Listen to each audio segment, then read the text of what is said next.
स्वागत है आपका हमारी यूट्यूब चैनल जनरल लाइंस में। हम लोगों ने ये 29 सितंबर 2020 का पेपर सॉल्व कर रहे थे। तो पिछले 2 वीडियो में हम लोगों ने इसके पहले के जो शिक्षण और शोध अभिवृत्ति से संबंधित हैं उन प्रश्नों को हम लोगों ने 20 क्वेश्चंस को उसमें देख लिया था। अब 26 से स्टार्ट करते हैं। और अगर आपको हमारा वीडियो अच्छा लगे तो उसे लाइक ज़रूर करिए और हमें फीडबैक ज़रूर देते रहिए। और ये जो प्रीवियस ईयर पेपर है इनको ज़रूर ज़रूर ज़रूर लगाइए, क्योंकि ये आगामी जो नेट पेपर है उसके लिए बहुत महत्वपूर्ण है। क्योंकि शिक्षण एवं शोध अभिवृत्ति से रिलेटेड प्रीवियस ईयर पेपर का अलग ही महत्व है। ठीक है, तो स्टार्ट करते हैं, ज़्यादा टाइम नहीं लेते हैं। 26 नंबर है, समग्र ज्ञान एक प्रकार का प्रत्यय स्मरण है, यह कुछ हद तक सही है। बिल्कुल, सभी मनुष्य स्वभाव से ही बोध चाहते हैं। बिल्कुल, दोनों सही हैं। ठीक है, कथन 1 और 2 दोनों सही हैं। तो क्या है, कथन 1 के अनुसार समग्र ज्ञान एक प्रकार का प्रत्यास्मरण है, यह कुछ हद तक सही है, क्योंकि यह कथन महान दार्शनिक प्लेटो ने सुकरात द्वारा प्रत्यास्मरण पर दिए गए कथन ज्ञान प्रत्यास्मरण है को सर्वव्यापी न मानते हुए उसका संशोधन किया और बताया कि समग्र ज्ञान एक प्रकार का प्रत्यास्मरण है, यह कुछ हद तक सही है। कथन 2 के अनुसार सभी मनुष्य स्वभाव से ही बोध चाहते हैं, यह कथन भी प्लेटो का है, जहाँ वे बतलाते हैं कि जिज्ञासा उसका मूल लक्षण है, परंतु प्राणी मात्र की प्रथम आवश्यकता भोजन है। जिज्ञासा तो मूल लक्षण है, लेकिन प्रथम आवश्यकता क्या है? भोजन। तो कथन 2 भी सही है। इसमें क्या लिखा था 2 में? सभी मनुष्य स्वभाव से ही बोध चाहते हैं, बिल्कुल चाहते हैं। अगला है 27, जब मैं अपने अंतःकरण में झांकता हूँ तो हमेशा एक या दूसरी अवधारणा से टकरा जाता हूँ, मैं कभी भी स्वयं को पकड़ नहीं सकता हूँ। बिल्कुल। दूसरा है, आत्मा सभी प्रकार के ज्ञान का तार्किक पूर्व मान्यता है, इसलिए इसके संदर्भ में पदार्थ और व्यक्ति की अवधारणाएं इस पर लागू नहीं की जा सकती। तो दोनों सही हैं। ठीक है, ये वाला भी सही है और कथन 2 भी सही है कि आत्मा सही प्रकार के ज्ञान का तार्किक पूर्व मान्यता है। क्या है इसमें? जब मैं अपने अंतःकरण में झांकता हूँ तो हमेशा एक या दूसरी अवधारणा से टकरा जाता हूँ, मैं कभी भी स्वयं को पकड़ नहीं सकता हूँ। यह कथन डेविड ह्यूम का है, जिन्होंने यह व्यक्तिगत पहचान के संदर्भ में कहा था। और कथन 2 के अनुसार आत्मा सभी प्रकार के ज्ञान की तार्किक पूर्व मान्यता, इसलिए इसके संदर्भ में पदार्थ और व्यक्ति की अवधारणाएं लागू नहीं की जा सकती। प्रस्तुत कथन दार्शनिक जॉन लॉक द्वारा व्यक्तिगत पहचान के संदर्भ में कहा गया था। तो पहला किसके द्वारा कहा गया था? ह्यूम के द्वारा, कि टकराव होता है, ठीक है, इनकी अवधारणाओं में। और दूसरा क्या है कि ज्ञान की तार्किक पूर्व मान्यता है आत्मा। तो अगला कथन है, विभिन्न समुदायों का अस्तित्व एक दूसरे से स्वतंत्र होता है, परंतु स्वतंत्र रूप से किसी प्रकार वे किसी समाज के सामुदायिक जीवन की संकल्पना प्रदान करते हैं। बिल्कुल। अगला है, पृथ्वी का अस्तित्व या तो किसी अज्ञात संयोग का प्रतिफल है अथवा यह किसी आंतरिक आवश्यकता या किसी बाह्य कारक के कारण है। तो ये हम लोग दोनों इसकी मान्यता है, कथन 1 और कथन 2। क्या है इसमें? विभिन्न समुदायों का अस्तित्व एक दूसरे से स्वतंत्र होता है, परंतु संयुक्त रूप से किसी प्रकार वे किसी समाज के सामुदायिक जीवन की संकल्पना प्रदान करते हैं। वस्तुतः जहाँ व्यक्तिगत रक्षा के लिए समुदाय का जन्म हुआ, वहीं यही समुदाय सामुदायिक जीवन को संकल्पना प्रदान करता है। तो कथन 1 सही है।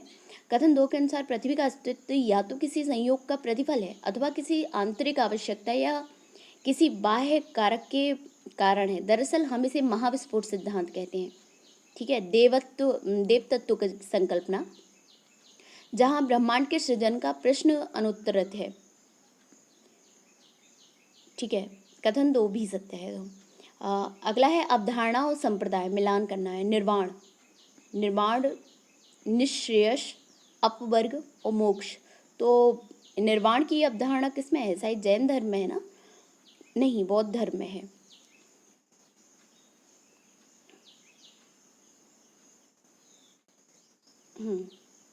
निर्माण की अवधारणा किसमें है? बौद्ध को निर्माण, ज्ञान प्राप्ति, ठीक है, एनलाइटमेंट। और उसके क्या नाम, निःश्रेयस, निश्रेयस की ये तो उपनिषद है।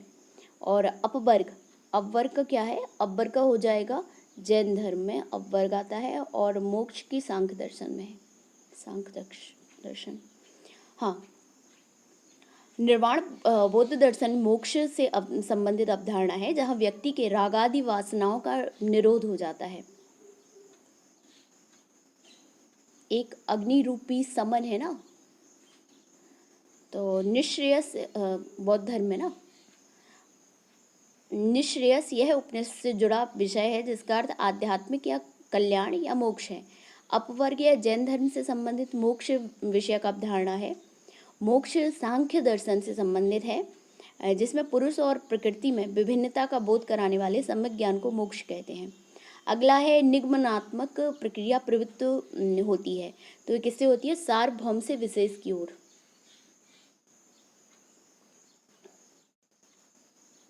ठीक है, निगमनात्मक प्रक्रिया सार्वभौम से विशेष की ओर अथवा सामान्य से विशेष की ओर होती है।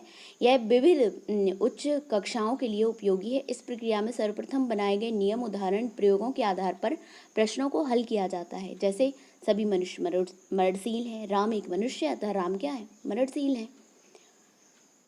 ये अब यहाँ से मैथ्स के क्वेश्चन है, तो इन्हें स्किप कर देते हैं। इसके बाद देखते हैं कहाँ से, हाँ यहाँ आ गया 36 नंबर क्वेश्चन देखते हैं। यहाँ पे परिवर्णी शब्द GIF, GIF का पूरा नाम क्या है, ग्राफिक्स इंटरचेंज फॉर्मेट है। तो कौन सा सही हो जाएगा, पहला सही हो जाएगा। ठीक है, क्या होगा इसमें, यह एक बिट मैप इमेज फॉर्मेट है। इसका विकास स्टीव विल्हाइट के नेतृत्व में 1987 में किया गया।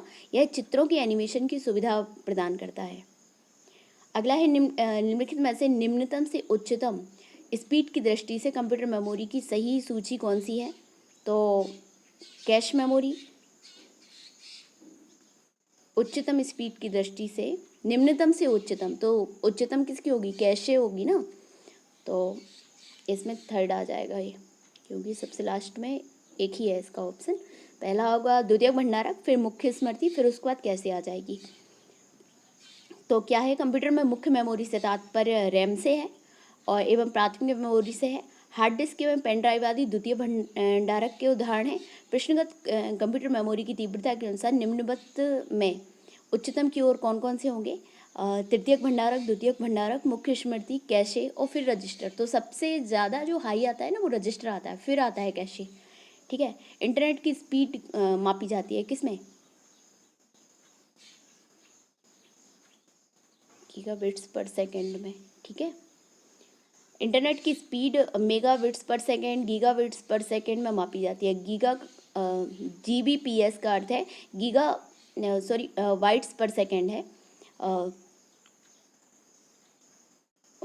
बाइट और बिट में डिफरेंस पता है ना आपको, एक बाइट में 8 बिट होती है, तो ये यहाँ पे बिट नहीं है, ये बाइट है, तो बाइट पर सेकेंड होती है। तो इसमें क्या है, गीगाहर्ट्ज़ कंप्यूटर के CPU प्रोसेसर की स्पीड की यूनिट है। गीगा जो बाइट है यानी गीगाबाइट डेटा स्टोरेज की यूनिट है, और DPI अर्थात डॉट्स पर इंच किसी चित्र के रेजोल्यूशन की यूनिट है। ठीक है, अगला है अभिकथन, मशीन लर्निंग में अच्छी गुणवत्ता और पर्याप्त डेटा की आवश्यकता होती है। अच्छी गुणवत्ता और पर्याप्त डेटा की आवश्यकता होती है ताकि एल्गोरिदम के प्रशिक्षण और परीक्षण हो सके। तर्क क्या है, सही वर्गीकरण के लिए अच्छी गुणवत्ता वाले डेटा जो शोर से मुक्त हों, पर्याप्त डेटा और एल्गोरिदम के प्रशिक्षण और परीक्षण के लिए अपेक्षित होता है। तो दोनों सही हैं। क्या इसमें, मशीन लर्निंग आर्टिफिशियल इंटेलिजेंस का ही एक उपखंड है AI का, जिसके अंतर्गत कोई भी मशीन आंकड़ों एवं एल्गोरिदम से सीखकर स्वयं को बेहतर बना सकती है। इसके लिए अच्छी गुणवत्ता वाले डेटा की पर्याप्त मात्रा में आवश्यकता होती है, अतः कथन ए सही है। इस संदर्भ में उल्लेखनीय है कि सही वर्गीकरण हेतु अच्छी गुणवत्ता वाले डेटा की आवश्यकता होती है जो शोर नॉइज से मुक्त हो, अतः तर्क आर भी सही है एवं यह अभिकथन भी की सही व्याख्या भी करता है। अगला है, वेबसाइट का प्रयोग कर किसी की शिकायत को निकालने को कहा जाता है। क्या कहा जाता है, साइबर वेंटिंग। क्या कहा जाता है, वेबसाइट का प्रयोग कर किसी की शिकायत को निकालने का, इसमें क्या होता है, वेबसाइट का प्रयोग कर किसी की शिकायत या गुस्सा निकालने को साइबर पेंटिंग कहते हैं। वेब हेड जो होता है इसमें इंटरनेट के माध्यम से घृणा प्रदर्शित करना होता है। बेंटिंग का होगा शिकायत, और हेट का घृणा फैलाना। वेब एंगर का या इंटरनेट के माध्यम से गुस्सा प्रदर्शित करना है। और साइबर किसी जैसे किसी वीडियो को सामूहिक डिसलाइक करना आदि, ठीक है, ये वेब एंगर कहलाया जाएगा। साइबर दुरुपयोग यह इंटरनेट का दुरुपयोग है। उदाहरण, किसी को धमकी भरे मैसेज भेजना। अगला है अभिकथन है, नदियों की अपेक्षा झीलों के प्रदूषित होने की अधिक संभावना होती है। हाँ, झीलों के जल के प्रतिस्थापित होने में दशकों लग जाते हैं, तो बिल्कुल सही है।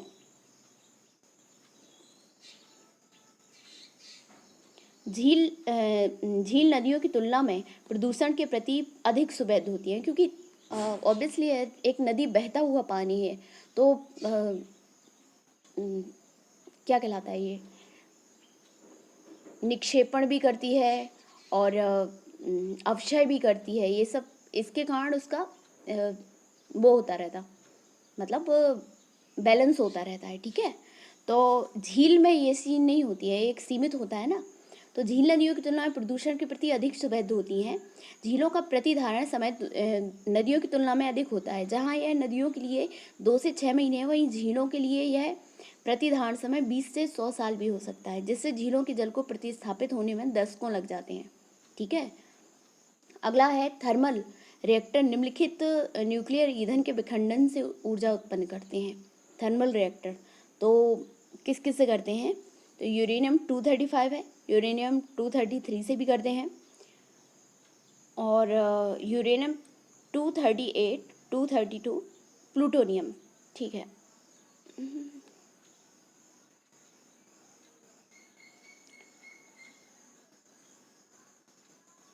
अभी जो है प्रौद्योगिकी, शायद उसके लिए बोल रहे हैं लोग, ठीक है। यहाँ पे पढ़ते हैं, थर्मल रिएक्टर में आणविक विखंडन द्वारा ऊर्जा उत्पन्न होती है।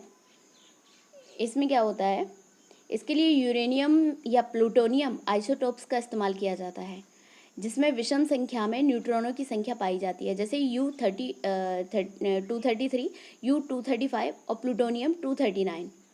अतः विकल्प डी सही है।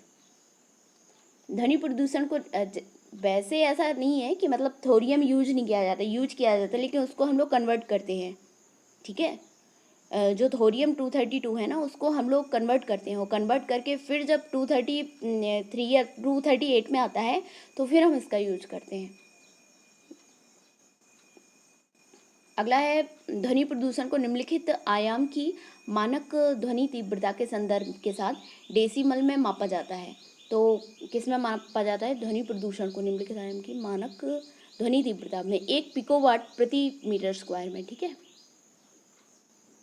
किसमें, ध्वनि प्रदूषण की इकाई डेसिबल है। इसे 1 × 10⁻⁻12 वॉट की ध्वनि तीव्रता के संदर्भ में मापा जाता है। अतः विकल्प ए सही है। 10⁻12 watt per meter square is equal to 0 dB, क्योंकि log 10 1 उसका मान 0 होता है, ठीक है, ओके। अगला है प्रदूषित शहरी क्षेत्र में फोटोकेमिकल धूम्र कोहरे में निम्नलिखित में से किसकी उच्चतम सांद्रता होती है। प्रदूषित शहरी क्षेत्रों में फोटोकेमिकल धूम्र में, तो इसमें ओजोन, पीएन, हाइड्रोकार्बन्स और कार्बन मोनोऑक्साइड। तो इसमें फोटोकेमिकल धूम्र कोहरे में क्या होता है, कार्बन मोनोऑक्साइड होता है ज़्यादा। ध्यातव्य कि धूम्र रासायनिक कोहरा स्मोक को प्राय लॉन्स एंजल स्मोक के नाम से भी जाना जाता है। धूम्र रासायनिक कोहरा मतलब लॉन्स एंजल स्मोक के नाम से भी जाना जाता है। स्मोक शब्द फॉग और स्मोक के मिलने से बनता है। मूलतः धूम्र कोहरे का प्रमुख घटक धरातलीय ओजोन गैस होती है। इसका निर्माण नाइट्रोजन के ऑक्साइड एवं वाष्पशील कार्बन पदार्थों की सूर्य के प्रकाश की उपस्थिति में अंतःक्रिया द्वारा होता है। प्रश्न में स्मोक को शहरी क्षेत्रों के संदर्भ में पूछा गया है, जहां गाड़ियों, औद्योगिक कारखानों से निकलने वाले धुएं में उपस्थित राख, गंधक और अन्य हानिकारक रसायनों की सांद्रता देखी जाती है। इसमें कार्बन मोनोऑक्साइड की सांद्रता लगभग 50% होती है। तो देखिए, अगर शहरी क्षेत्र और ग्रामीण वाली ये बात आ जाती है ना, शहरी क्षेत्र में मेन गाड़ियों वगैरह, औद्योगिक जो संस्थान होते हैं उनसे ज़्यादा होता है, तो कार्बन मोनोऑक्साइड उसमें रीज़न होता है, ठीक है। तो जब ये कार्बन मोनोऑक्साइड की सांद्रता जो होती है 50% होती है, और जब ये प्रदूषक कोहरे के संपर्क में आते हैं तब प्रकाश रासायनिक ध्रुव कोहरे का निर्माण होता है, ठीक है। अगला है प्रोटोकॉल है और प्रावधान बताना है। तो मॉन्ट्रियल प्रोटोकॉल में क्या था, ओजोन को कम करने वाले पदार्थों को समाप्त करना। पेरिस समझौते में क्या था, पेरिस समझौते में था वांछित राष्ट्रीय निर्धारित योगदान होगा क्या, जलवायु कार्य योजना में है समेकित जल संसाधन प्रबंधन आ जाएगा, और क्योटो प्रोटोकॉल में उत्सर्जन व्यापार आएगा। चलिए देख लेते हैं, इसमें थोड़ा सा डिफरेंट वो दिया गया है इसमें।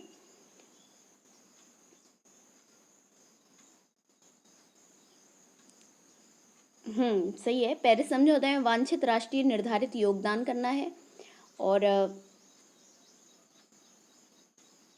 चलिए पढ़ लेते हैं इसको, कौन सा सही है इसका, 4 सही है। इसमें क्या है, मॉन्ट्रियल प्रोटोकॉल ओजोन परत को क्षय पहुंचाने वाले पदार्थों को समाप्त करने से संबंधित है। इसे 16 सितंबर 1987 को अपनाया गया, और तभी जो 16 सितंबर को हम लोग क्या मनाते हैं, ओजोन डे, ठीक है। यह संयुक्त राष्ट्र संघ के इतिहास में पहली संधि थी जिसे सभी राष्ट्रों ने सहमति प्रदान की। पेरिस एग्रीमेंट क्या था, ये 2015 में हुआ था। United nation framework convention on climate change के तत्वाधान में हुआ समझौता है, जो कि इसको COP 21 भी बोलते हैं, जो कि ग्रीन हाउस गैसों के उत्सर्जन से संबंधित है, वांछित राष्ट्रीय निर्धारित योगदान का प्रावधान करता है। क्योटो प्रोटोकॉल क्या है, यह 1997 में जापान के क्योटो में अपनाया गया और वर्ष 2005 में लागू हुआ। यह समान परंतु विभेदीकृत जिम्मेदारी की बात करता है। क्या करता है ये, समान परंतु विभेदीकृत जिम्मेदारी की, मतलब जैसे विकसित राष्ट्रों का, विकासशील राष्ट्रों का, इन सब का योगदान देते हैं, कि मतलब विकसित राष्ट्रों की जिम्मेदारी होती है। तो ग्रीन हाउस गैसों के उत्सर्जन या उत्सर्जन व्यापार से संबंधित है। इसके अंतर्गत आने वाली ग्रीन हाउस गैसें कौन कौन सी हैं, क्योटो प्रोटोकॉल के अंदर CO2 है, मीथेन है, नाइट्रस ऑक्साइड है, हाइड्रोफ्लोरोकार्बन है, परफ्लोरोकार्बन है, और सल्फर हेक्साफ्लोराइड है। तो एक फ्लोरीन ग्रुप है 3 का, और बाकी CO2, मीथेन और नाइट्रस ऑक्साइड है। अगला है, चीन के विद्वान ई चिंग और जुआन जेंग ने ऐतिहासिक नालंदा विश्वविद्यालय का दौरा किया। ई चिंग और जुआन जेंग, इन्होंने 7वीं शताब्दी में किया।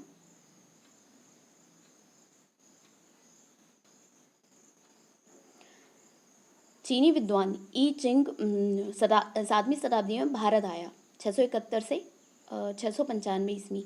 वह नालंदा विश्वविद्यालय का छात्र भी रहा। उसने प्रसिद्ध बौद्ध भिक्षुओं की जीवनी लिखी। जुआन जेंग भी 7वीं शताब्दी में भारत आया। उसका विशेष ध्यान बौद्ध ग्रंथों का मूल पाठ संरक्षित करने पर था। अगला है, किस वर्ष में केंद्र सरकार ने यह निर्णय लिया कि लोक विधियों से केंद्रीय विश्वविद्यालयों एवं अन्य विश्वविद्यालयों द्वारा उच्चतर शिक्षण संस्थानों को सहायता अनुदान के आवंटन से संबंधित सभी मामले विश्वविद्यालय अनुदान आयोग को भेजे जाएंगे। तो ये 1952 में किया गया था, ठीक है। क्या था इसमें, यूके की यूनिवर्सिटी ग्रांट कमीशन की तर्ज पर भारत में भी राधाकृष्णन कमेटी की अनुशंसा के अनुसार ये साइट 1948 में बनाई गई थी। देख लेना एक बार इसको। विश्वविद्यालय अनुदान आयोग का गठन किया गया। वर्ष 1952 में केंद्र सरकार द्वारा निर्णय लिया गया कि उच्च शिक्षा संबंधित संस्थानों एवं विश्वविद्यालयों को किसी भी तरह के अनुदान का आवंटन विश्वविद्यालय अनुदान आयोग द्वारा ही दिया जाएगा। अगला है, UGC अधिनियम 1956 की धारा 2(4) के अधीन केंद्र राज्य अधिनियम द्वारा विश्वविद्यालयों की स्थापना की जाती है। अगला है, UGC अधिनियम 1956 की धारा 3 के अंतर्गत UGC की सलाह पर केंद्र सरकार की अधिसूचना द्वारा मानित विश्वविद्यालय घोषित किए जाते हैं। तो दोनों सही है।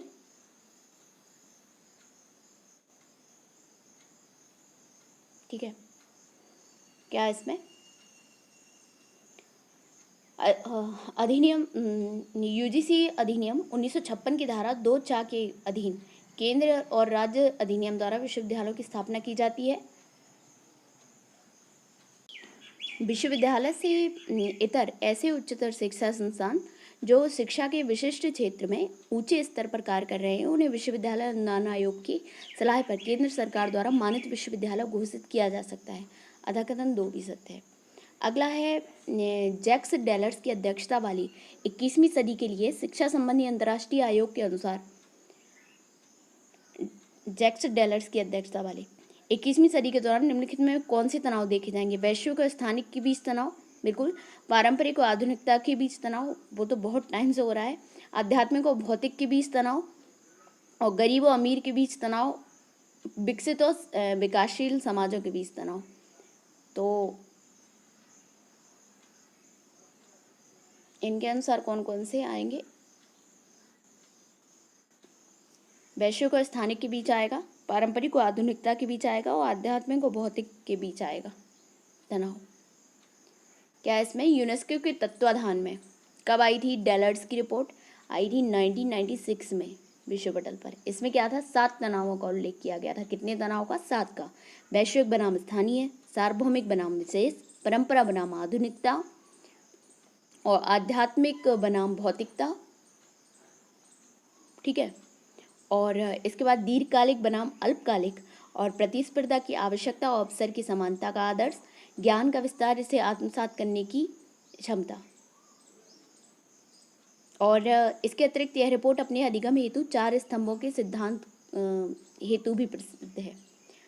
अगला है, मिलान करना है। पर्यावरणीय शिक्षा के उद्देश्यों की श्रेणियाँ दी गई हैं। पर्यावरणीय जागरूकता, पर्यावरणीय ज्ञान, और पर्यावरणीय दृष्टिकोण, पर्यावरणीय कौशल। तो इसका हम लोग डायरेक्ट एक्सप्लेनेशन पढ़ देते हैं। वैसे डी सही है, ठीक है। इसमें क्या है? पर्यावरणीय जागरूकता क्या होती है? कुल पर्यावरण के लिए संवेदनशीलता प्राप्त करने के लिए सामाजिक समूहों और व्यक्तियों की सहायता करना, ठीक है। पर्यावरणीय ज्ञान क्या होता है? पर्यावरण उससे जुड़ी समस्याओं में अनुभव की विविधता प्राप्त करने के लिए सामूहिक समूहों और व्यक्तियों की सहायता करना, अनुभव में विविधता प्राप्त करने के लिए, ठीक है। और इसमें क्या था? जागरूकता में संवेदनशीलता प्राप्त करने के लिए सामाजिक समूहों व्यक्तियों की सहायता करना। पर्यावरणीय दृष्टिकोण, पर्यावरण के लिए मूल्यों के सेट को प्राप्त करने हेतु सामाजिक समूहों व्यक्तियों की सहायता करना। मूल्य हमेशा दृष्टिकोण एक पॉजिटिव दृष्टिकोण लाएंगे ना। पर्यावरणीय कौशल, पर्यावरणीय समस्याओं को पहचानना, ये पहचानना और फिर उसका समाधान करना, ये किस में आएगा? कौशल में आएगा। तो यहाँ पे हम लोगों का ये 29 सितंबर का 2020 का खत्म होता है, समाप्त होता है इसका। अब आगे नेक्स्ट पेपर देखेंगे। और अगर आपको वीडियो अच्छा लगा है तो प्लीज़ सब्सक्राइब करिए। नमस्कार, धन्यवाद।